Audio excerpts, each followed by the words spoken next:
শিক্ষার্থীরা, তোমরা যারা এবার কলেজে ফার্স্ট সেমিস্টার পরীক্ষা দিয়েছো, তোমরা কি এখন অপেক্ষায় আছো যে কবে তোমাদের রেজাল্ট পাবলিশ হবে? রেজাল্ট পাবলিশ হওয়ার পর তোমরা সেকেন্ড সেমিস্টারে অ্যাডমিশন নেবে, পড়াশোনা শুরু করবে? যদি এরকম চিন্তা তোমাদের মধ্যে থাকে, তাহলে এটা সম্পূর্ণ ভুল ধারণা। কারণ ইউনিভার্সিটির গাইডলাইন অনুসারে কোনো একটা স্টুডেন্ট কোনো একটা সেমিস্টার পরীক্ষা দেওয়ার পরপরই পরবর্তী সেমিস্টারের জন্য তাকে অ্যাডমিশন নিতে হয়। যেমন তোমরা যারা ফার্স্ট সেমিস্টারে পরীক্ষা দিয়েছো, বিএ, বিকম কিংবা বিএসসি, অলরেডি কিন্তু সেকেন্ড সেমিস্টারে তোমাদের কলেজে অ্যাডমিশন শুরু হয়ে গেছে বা কোনো কলেজে তোমাদের অ্যাডমিশন কমপ্লিট হয়ে গেছে বা অ্যাডমিশন শুরু হবে। তাহলে তোমাদেরকে এখনই অ্যাডমিশন নিয়ে নিতে হবে। কারণ রেজাল্টের অপেক্ষায় তোমাদের থাকলে হবে না। কারণ ফার্স্ট সেমিস্টারের রেজাল্ট পাবলিশ হবে সেকেন্ড সেমিস্টারের পরীক্ষার কিছুদিন আগে। তাহলে একটা ভুল ধারণা তোমাদেরকে আমি পরিষ্কার করে দিতে পেরেছি। অর্থাৎ তোমরা যারা ফার্স্ট সেমিস্টারে পরীক্ষা দিয়েছো, ইতিমধ্যেই তোমাদেরকে সেকেন্ড সেমিস্টারে অ্যাডমিশন নিয়ে নিতে হবে এবং সেকেন্ড সেমিস্টারের জন্য পড়া শুরু করতে হবে। এবার আসছি সেকেন্ড সেমিস্টারে তোমাদের কোন কোর্সগুলো পড়াশোনা করতে হবে। তোমরা ফার্স্ট সেমিস্টারে কি পড়াশোনা করেছো? ফার্স্ট সেমিস্টারে প্রথমত তোমরা মেজর পড়াশোনা করেছো এবং মেজরের উপরে তোমরা পড়াশোনা করেছো পেপার 1 এবং পেপার 2। এবার সেকেন্ড সেমিস্টারেও তোমাদের সেম মেজর সাবজেক্টই থাকবে। অর্থাৎ তোমাদের ফার্স্ট সেমিস্টারে যাদের হিস্ট্রি ছিল, সেকেন্ড সেমিস্টারে মেজর হিস্ট্রিই থাকবে। যাদের পলিটিক্যাল ছিল, মেজর পলিটিক্যালই থাকবে। কিন্তু তোমাদের পেপার থাকবে এবার 3 এবং পেপার 4। অর্থাৎ পেপার 3 এবং পেপার 4 এই দুটো তোমাদের এই সেকেন্ড সেমিস্টারে মেজর সাবজেক্টে পড়াশোনা করতে হবে। আশা করি বুঝতে পেরেছ। অর্থাৎ সেকেন্ড সেমিস্টারে তোমাদের মেজর সাবজেক্টের জন্য দুটো পেপারই পড়তে হবে, যেরকমভাবে ফার্স্ট সেমিস্টারে তোমরা দুটো সাবজেক্ট পড়েছিলে। অর্থাৎ মেজরে তোমাদের হিস্ট্রি যাদের ছিল, তোমরা মেজরে দুটো পেপার পড়েছো। অর্থাৎ সেকেন্ড সেমিস্টারেও তোমরা দুটো পেপারই পড়বে। দুটো পেপার বলো বা দুটো সাবজেক্ট বলো। অর্থাৎ দুটো সাবজেক্টই তোমাদের মেজর সাবজেক্টে থাকছে এই সেকেন্ড সেমিস্টারে। এবার আসছি তোমাদের মাইনর সাবজেক্টের ব্যাপারটা নিয়ে। তোমাদের মাইনর সাবজেক্টে ফার্স্ট সেমিস্টারে একটা পেপার ছিল। এবার সেকেন্ড সেমিস্টারেও তোমাদের মাইনর একটা পেপারই থাকবে। অর্থাৎ তোমাদের ফার্স্ট সেমিস্টারে যাদের মাইনর পলিটিক্যাল ছিল, সেকেন্ড সেমিস্টারে তোমাদের পলিটিক্যাল সাবজেক্টই থাকবে। শুধু পেপারটা পরিবর্তন হবে। অর্থাৎ ফার্স্ট সেমিস্টারে তোমরা পেপার 1 পড়েছো, এবার সেকেন্ড সেমিস্টারে পড়বে পেপার 2, থার্ড সেমিস্টারে পেপার 3। এভাবে একটা পেপার তোমার পরিবর্তন হবে প্রত্যেকটা সেমিস্টারে। এবার তোমাদের একটু পরিবর্তন আসছে ইন্টারডিসিপ্লিনারি সাবজেক্টে। তোমরা প্রত্যেকেই ফার্স্ট সেমিস্টারে আইডি সাবজেক্ট পড়েছো, যেটা ইন্টারডিসিপ্লিনারি সাবজেক্ট ছিল। এমসিকিউর উপরে তোমরা পরীক্ষা দিয়েছো। এবার তোমাদের সেকেন্ড সেমিস্টারে সেই আইডি সাবজেক্ট যেটা, এটা কিন্তু থাকবে না। তাহলে কি থাকবে? এই আইডি সাবজেক্টের পরিবর্তে তোমাদের আরেকটা নতুন সাবজেক্ট থাকছে, যেটার নাম হচ্ছে এইসি, অর্থাৎ এবিলিটি এনহ্যান্সমেন্ট কোর্স। এই এইসি সাবজেক্টটা তোমার সেই ফার্স্ট সেমিস্টারে যে ইন্টারডিসিপ্লিনারি সাবজেক্ট পড়েছো, সেম ওইটার মতোই তোমাদের এমসিকিউ আসবে, অর্থাৎ মাল্টিপল চয়েস কোয়েশ্চেন আসবে। তবে তোমাদের ইন্টারডিসিপ্লিনারি সাবজেক্টের মধ্যে ভ্যারাইটি ছিল। History, political, education, Bengali, philosophy, sociology, অনেকগুলো সাবজেক্ট ছিল। কিন্তু এইসি সাবজেক্টের মধ্যে তোমাদের ইভিএস, তারপর ইংলিশ, তারপর বেঙ্গলি। শুধুমাত্র এই ৩ টা সাবজেক্টই থাকবে এইসির মধ্যে। এই ৩ টা সাবজেক্ট থেকে তোমাদেরকে বাছাই করে নিতে হবে। অলরেডি তোমাদের যাদের অ্যাডমিশন হয়ে গেছে, তোমরা এই ৩ টা সাবজেক্ট থেকে বাছাই করে নিয়েছো। কেউ ইভিএস নিয়েছো, কেউ ইংলিশ নিয়েছো, কেউ বেঙ্গলি নিয়েছো। অর্থাৎ যেই সাবজেক্টেই নেবে, ওই সাবজেক্টের উপর তোমাদের এমসিকিউ বেসড কোয়েশ্চেন হবে পরীক্ষাতে এবং মার্কস আগের মতোই থাকবে। ফার্স্ট সেমিস্টারে যেমন তোমরা 60 মার্কে পরীক্ষা দিয়েছো প্রত্যেকটা পেপার বা প্রত্যেকটা সাবজেক্টে, এবার সেকেন্ড সেমিস্টারেও তোমরা 60 মার্কেরই পরীক্ষা দেবে, ফাইনাল পরীক্ষা। আর আগের মতোই তোমাদের ইন্টারনাল পরীক্ষা, অ্যাসাইনমেন্ট জমা নেওয়া, ওইগুলো নিয়ে তোমাদের 40 মার্কস থাকবে।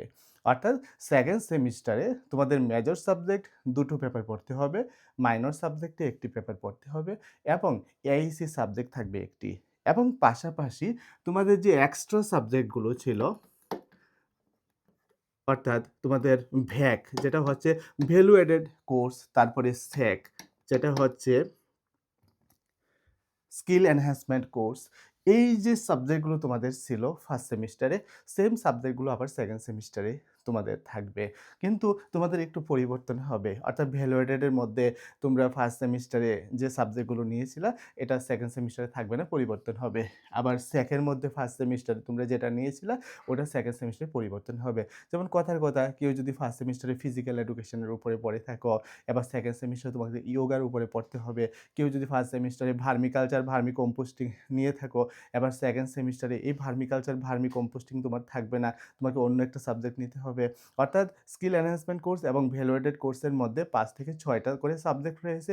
এই সাবজেক্টগুলো তোমার প্রত্যেক সেমিস্টারে একটা, একটা করে পরিবর্তন হবে এবং পরিবর্তন হয়ে তোমাদের নতুন কি সাবজেক্ট থাকবে, এটা পুরোটাই তোমাদের অ্যাডমিশন ফর্ম ফিল আপ ওইটার উপরে নির্ভর করবে। তো আই হোপ তোমরা প্রত্যেকে অ্যাডমিশন নিয়ে নিয়েছো এবং প্রত্যেকে তোমাদের পছন্দের সাবজেক্ট বাছাই করে নিয়েছো। আর যেইগুলো তোমাদের ফিক্সড সাবজেক্ট ওইগুলো তো রয়েই গেছে, মেজর সাবজেক্ট এবং মাইনর সাবজেক্ট। এবার কথা হচ্ছে, ফার্স্ট সেমিস্টারে তোমরা কিন্তু পুরো ৬ মাসের মধ্যে সময় পেয়েছো পরীক্ষার জন্য। কিন্তু সেকেন্ড সেমিস্টারে তোমরা কিন্তু এতটা সময় পাবে না। সেকেন্ড সেমিস্টারের জন্য তোমরা খুব কম সময় পাবে। কারণ এটা হচ্ছে আমাদের ফেব্রুয়ারি মাস, প্রায় চলে যাচ্ছে। তোমাদের সেকেন্ড সেমিস্টারের ফাইনাল পরীক্ষা হবে জুন মাস কিংবা জুলাই মাসে। তাহলে হাতে গোনা কয়েকটা মাস মাত্র। মার্চ, এপ্রিল, মে, জুন। অর্থাৎ ৩ থেকে ৪ মাস সময় তোমরা সেকেন্ড সেমিস্টারের জন্য পাবে। তো আমাদের স্কুল অফ মেরিটে তোমরা যারা ফার্স্ট সেমিস্টারে পড়াশোনা করেছো, তোমরা প্রত্যেকে জানো যে আগামী মার্চ মাসের ১ম সপ্তাহ থেকে অর্থাৎ ১ তারিখ থেকেই আমরা সেকেন্ড সেমিস্টারের ক্লাস শুরু করতে যাচ্ছি। এবং মার্চের ১ম দিনই তোমাদের যখন আমি কোর্সটা শুরু করব, তখনই তোমাদেরকে প্রত্যেকটা সাবজেক্ট থেকে বাছাই করা ৪ টি করে মোস্ট ইম্পোর্টেন্ট ব্রড কোয়েশ্চেন তোমাদের দিয়ে দেব। অর্থাৎ যেদিন তোমরা অ্যাডমিশন নেবে সেদিনই তোমরা প্রত্যেকটা সাবজেক্ট থেকে মোস্ট ইম্পোর্টেন্ট ৪ টা কোয়েশ্চেন, কারণ তোমরা জানো যে সাপোজ আমি দেখাচ্ছি তোমাদের মেজরের পেপার 1 থেকে তোমাকে মোট ৪ টা ব্রড কোয়েশ্চেন পরীক্ষাতে আনসার করতে হবে। আমি তোমাদের জন্য প্রথমেই মোস্ট ইম্পোর্টেন্ট ৪ টা ব্রড কোয়েশ্চেন দিয়ে দেব প্রথম দিনেই। তাহলে তোমরা মোটামুটি একটা আইডিয়া করে নিতে পারবে যে এই ৪ টা কোয়েশ্চেনই হচ্ছে সবচেয়ে বেশি ইম্পোর্টেন্ট এবং পরীক্ষাতে আসার মতো। তাহলে প্রথম দিকে যদি তোমরা এই মোস্ট ইম্পোর্টেন্ট ৪ টা ব্রড কোয়েশ্চেন পেয়ে যাও, তাহলে এই ৪ টা ব্রড কোয়েশ্চেন তোমরা পড়তে থাকবে। তোমাদের কনফিডেন্স লেভেলটা অনেকটা হাই থাকবে। কারণ তোমাদের জানা থাকবে যে স্যার এই ৪ টা মোস্ট ইম্পোর্টেন্ট প্রশ্ন দিয়েছে, এগুলো থেকে পরীক্ষাতে আসতে পারে। এবং পরবর্তী স্টেপে আমি তোমাদেরকে আরও ৪ টা দেব এবং এর পরবর্তী স্টেপে আরও ৪ টা কোয়েশ্চেন দেব। অর্থাৎ টোটাল ১২ টা কোয়েশ্চেন আমি তোমাদেরকে একটা সাবজেক্টের জন্য বা একটা পেপারের জন্য আমি দেব। তো এই ১২ টা কোয়েশ্চেন আমি ধাপে, ধাপে দেব। প্রথম ধাপে আমরা মোস্ট ইম্পোর্টেন্ট ৪ টা কোয়েশ্চেন, পরের ধাপে এরপর যে মোস্ট ইম্পোর্টেন্ট বাকি ৪ টা কোয়েশ্চেন এবং সর্বশেষ ধাপে আরও ৪ টা কোয়েশ্চেন। এইভাবে আমি তোমাদেরকে ধাপে, ধাপে দেব। আর তোমরা যখন সেমিস্টারের শুরুতেই আমার সাথে এই ধাপে, ধাপে পড়তে থাকবে, দেখবে পরীক্ষার আগে পর্যন্ত সিলেবাসটা খুব সুন্দরভাবে শেষ হবে।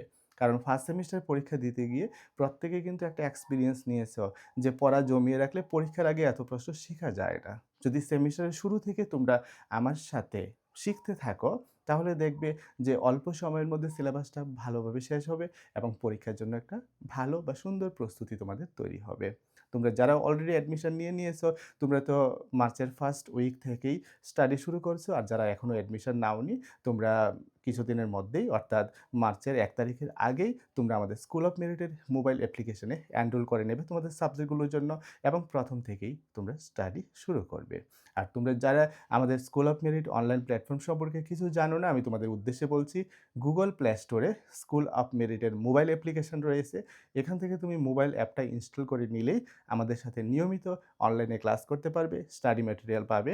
শুধু তাই নয়, তোমার ইন্টারনাল পরীক্ষার যে প্রশ্নপত্র কলেজ থেকে দেওয়া হবে, প্রত্যেকটা প্রশ্নপত্রের আমি সলিউশন করে দিই। এমনকি তোমাদের যে অ্যাসাইনমেন্ট কলেজ থেকে দেওয়া হয়, প্রত্যেকটা অ্যাসাইনমেন্ট আমি তোমাদের তৈরি করে দেই। তোমরা শুধু আমার সাথে থাকবে এবং প্রস্তুতি নেবে। দেখবে পরীক্ষার আগে পর্যন্ত প্রত্যেকের একটা ভালো এবং সুন্দর প্রস্তুতি তৈরি হবে এবং প্রত্যেকে ভালোভাবে পরীক্ষা সম্পূর্ণ করতে পারবে। বিস্তারিত জানতে কল কিংবা হোয়াটসঅ্যাপ করতে পারো স্ক্রিনে দেওয়া মোবাইল নম্বরে।